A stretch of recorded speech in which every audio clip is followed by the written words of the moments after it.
I'm going to show you how I resurface discs. What we have here is a disc of a game called Carnival Games. I never played it. I don't know if you can see it on camera, but it's kind of scratched up. I've never really played this game, but I want to show you how I resurface a disc. So I have some cleaning gloves on. These are pretty good gloves. This is so you don't have your hands dirty. And this process works not only on Wii games, but pretty much any disc format except Blu-ray, like CDs, DVDs, blank DVDs, PS3 games, PS2 games, GameCube, whatever. And it's better than other methods like using one of the devices that is out there called Skip Doctor. This is how I clean my discs. So first off, I have this thing called Novice. Here's a fine scratch remover. And by the way, before I get started, this method I found is credit to a guy named L-Dog. They call him Captain Clean because he's pretty good with resurfacing this kind of thing. He's pretty good with chemicals and stuff like that. I have this Novice fine scratch remover, but I buy a 3 set of it on Amazon. Oops, I forgot to close this one. I'm not trying to steal L-Dog's idea of cleaning discs. I'm just showing you on my channel what I do in a similar setup. His video is quite long. This is heavy scratch remover. This is the step 1. The green one, the heavy scratch remover, is step 3. This is step 3. This is step 2. This is step 1. These are supposed to build off each other. So I buy them on like a 3-pack on Amazon. It's around like $20 to $25 in the US. I don't know what it is for other countries, but there are other ways to clean a disc. But I haven't seen how effective they are compared to the Novice stuff. So here I have some plastics. It's a similar thing. And there's also a car scratch remover. There's also what people often use is good old toothpaste. I also have some cotton balls here that I'm going to use to resurface the disc. So it depends on how scratched your disc is, but a good step is to use fine scratch remover first. But if your disc is really scratched, you want to use heavy scratch remover. So I'm going to see if I can put some of this on a cotton ball. But see that? It's coming out. I started using cotton balls instead of things like paper towels because it's better portion control.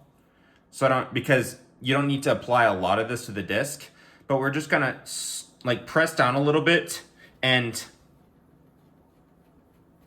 just in a circular motion, spread it onto the disc. This is what L-Dog taught us.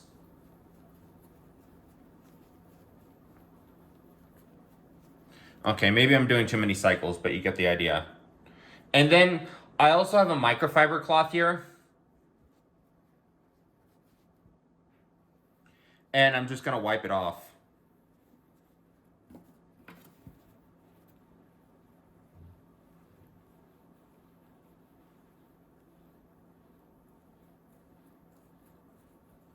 Hopefully the discs don't reflect on my face.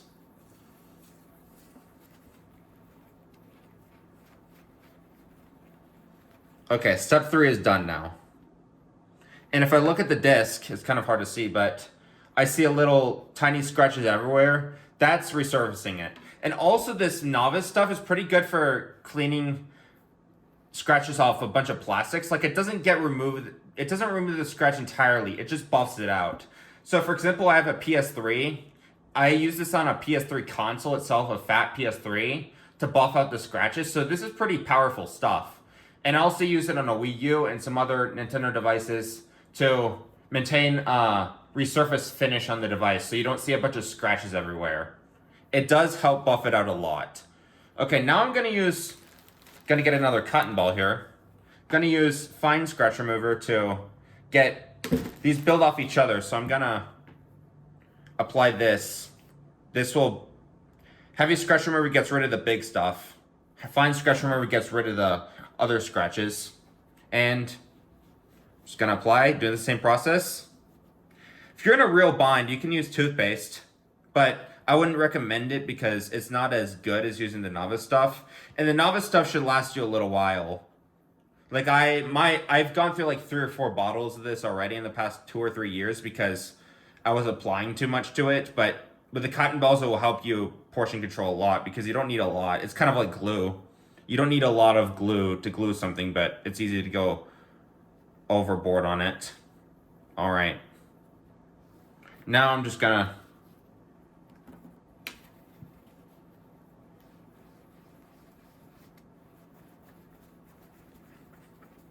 again, heavy scratch remover is not always needed, but I always use fine scratch remover, definitely. I was trying the car scratch remover. Didn't give me as good of an effect as the novice did. And it kind of made my disc worse if I used it too much. You don't want to use too much novice. I think that wears out the disc a little. There are disc resurfacing machines that you put the disc in and it shaves off a whole layer of the disc. But it's more expensive to do it that way because disc resurfacing machines are expensive. And if you go to like a game store or whatever, it's not going to be super cheap to do it because it'll charge you for every cycle you do or something like that. It might be like $5 to resurface a disc, just one disc. Okay, let's see the disc now. It's looking better. So I see a lot of little, if you shine light on it, you'll see that it looks more buffed out and you can see tiny scratches everywhere when you refract light on it. But the final step I just use some of this novice stuff. This stuff is really good. And I'm just gonna, this is kind of like how you remove like dust and fingerprints or whatever. I think this is what the novice one does on a disc. Okay, maybe I put too much. But you just want to immediately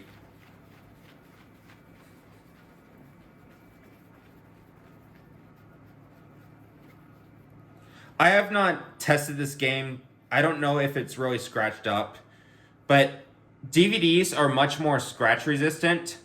I mean, the problem with CDs is that they can get label damage, so that means that part of the disc is completely damaged because the sectors of the disc kind of are missing from the disc because it was so damaged that they came off due to bad use. It's a common thing that happens with CDs, but not really DVDs. A good way to check if you have a label damaged CD is to take one side of the disc and shine a flashlight or whatever into it. And if you see like tiny little pinholes, tiny little beams of light that are sticking out from the disc, this doesn't apply to DVDs, but if you do, that means your disc is damaged. It depends on where the sector of the disc is because some parts of the disc might not be actually contain any data. It just depends on where it is. This happens a lot more with recordable media. So, yeah. I've noticed a lot of CDs can get label damage and it sucks. But DVDs are pretty resilient. So, if you think your DVD has disc rot, your Wii game, I've never seen disc rot on a Wii game. Wii discs are pretty high quality, I would say. So, I wouldn't worry too much about that. All right. I'm looking at the disc right now and it looks pretty clean. And just to show you that it works after doing this, I'm gonna put this disc in my Wii. Is there any? Okay. Let me get my...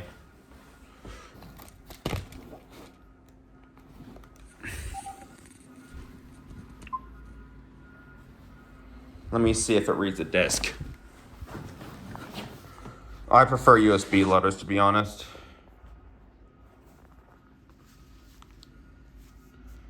For Wii U discs and Blu-ray disc, again, you do not want to use this stuff because they're pretty scratch resistant. Using that stuff will damage the disc. One time I had a copy of Scribblenauts Unlimited for the Wii U.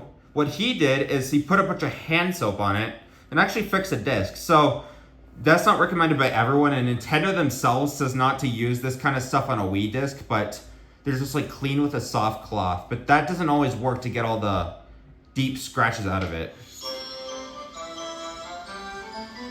I never played this game.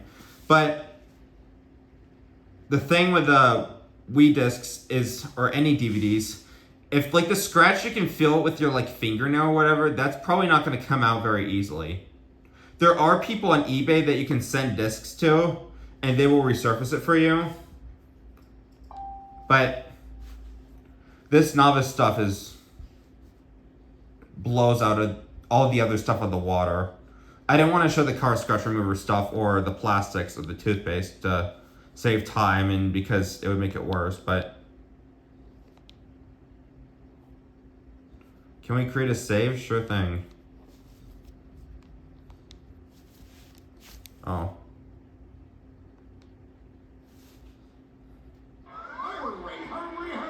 I think this was my stepbrother's game.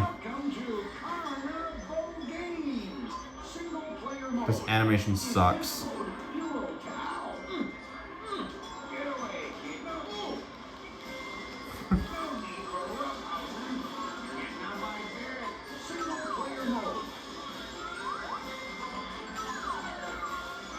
So again, the novice, you can also find it on eBay, but I get it off Amazon.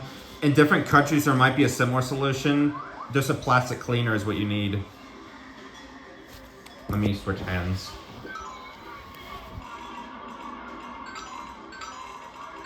Oh. I stopped saying hello gamers on my videos. It's too corny.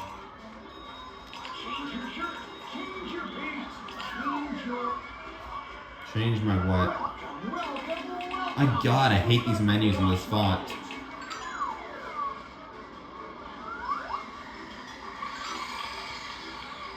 Not, how do I get tickets?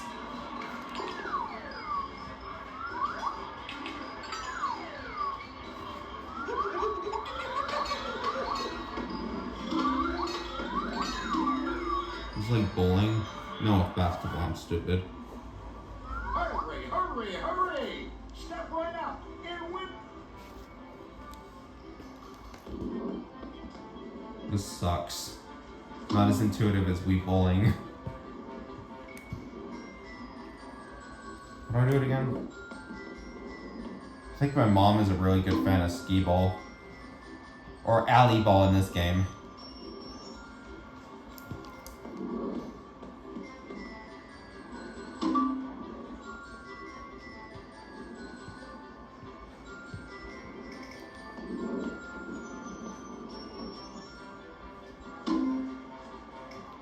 So as you can see, the disc doesn't give any errors, like the game disc cannot be read or an error has occurred. I hate when that happens. One time I got that with my Mario Kart Wii disc, and I just applied novice to it and it sprung back up.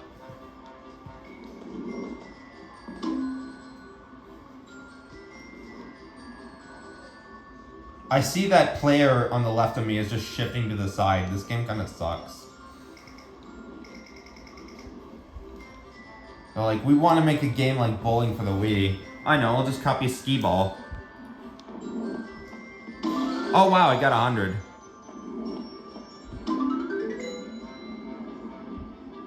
They even replayed the clip like Wii bowling does when you get a strike or whatever. Now this game sucks, but this resurfacing method doesn't suck. Alright. By the way, one more thing. I've noticed that it really depends on your drive, and I guess to the Wii to an extent, of how well, if you're wanting to dump a disc, or read a disc, or play a disc. And by the way, if you get a DVD from the library, like my local library, you'll find scratch disc a lot, and I'm not sure they're too keen on you resurfacing the disc. But anyway, the thing is that I've noticed that different drives read scratches differently. Like, for example, I have these really nice drives. Let me show them to you. Pardon the mess. Oh wow, that's really loud. What the heck? This is my Asus Blu-ray drive, and this is Plextra Premium, one of the best disk drives ever made. And I have some other drives here, like this light-on drive. Sorry, my desk is a mess. And this is an LG drive, and this has been the best to read scratches for some reason. The Asus one, which is the most expensive drive out of the lot, is pretty much the worst one to read scratches, and I don't know why. But honestly, it depends on how much power the laser's getting, I think. And you can do that by adjusting the potentiometer, but you need a multimeter or something to do that, because basically that determines how much power the laser gets to read discs. But if you set it too high, the laser will pop and stop working forever. But lasers kind of come in and out as you use something. Yeah, one unreadable sector skipped, but whatever. Anyway, that's the video. I hope you found this helpful. Thank you for watching. Bye.